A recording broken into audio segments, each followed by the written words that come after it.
Hello, everyone. This is Kyle McDonald talking about Form 9 here, Unit 9, Burnout and Overtraining.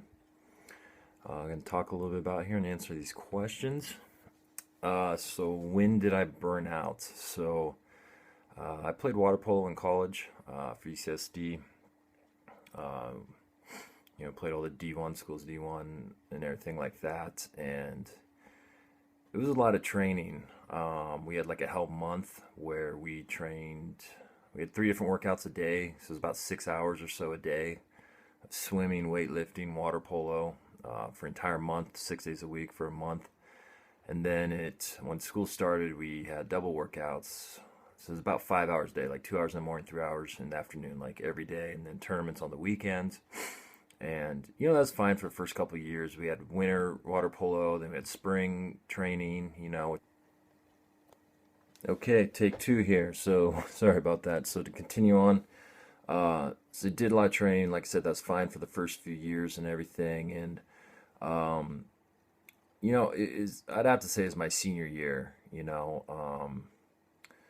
We're training hard year round. It's been about 4.5 years. I played all in high school in the summer. After high school, I mean, been like 8, 9 years. Just consistent training. And by this time, I had pretty bad shoulder injury. I'm left-handed, my left arm, and we're passing the ball 100 times a day. Shooting. I had a bad back from weightlifting. My body was just, it couldn't take much more, and it was a struggle. It wasn't easy as it was just to get in the water and play. It's like a struggle, like cortisone shots, E-stem, pills, all sorts of stuff. And, I was just taxing my body, and I looked fit and healthy and everything, but like inside, I was just hurting all the time. So yeah, physically, answer number question four, you know, physically, I had those injuries,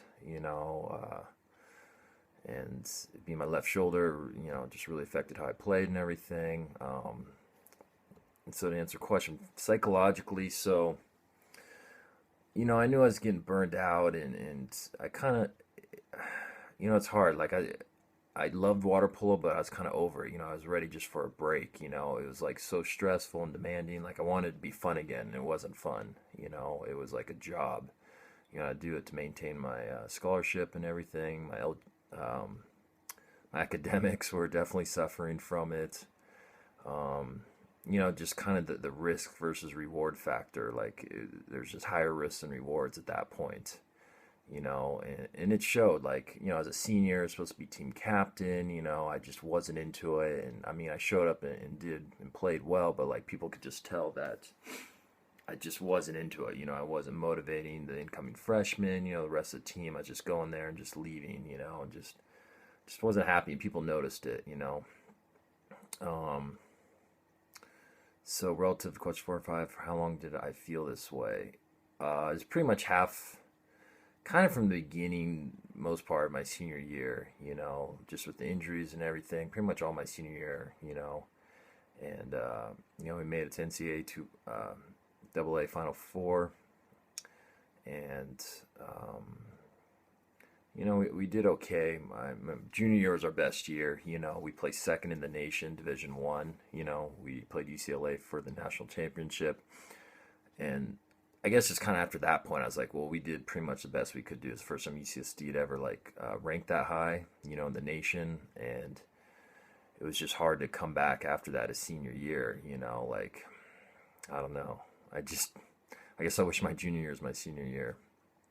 And so, kind of my senior year, I just lagged. I felt that way for 3 months, and then once it was over, I stopped playing. I didn't do the winter league. I didn't do the spring league. I was just kind of over it. And I was over it for a little while. I'd say a couple of years. I really didn't play too much since. After that, and if I could go back, I would change. I wish I would have motivated myself better, taken better care of my body to prevent some of these injuries, and just did it differently. But, I can't. So, um, it's just kind of is what it is. But, I go back and I play a sport and masters teams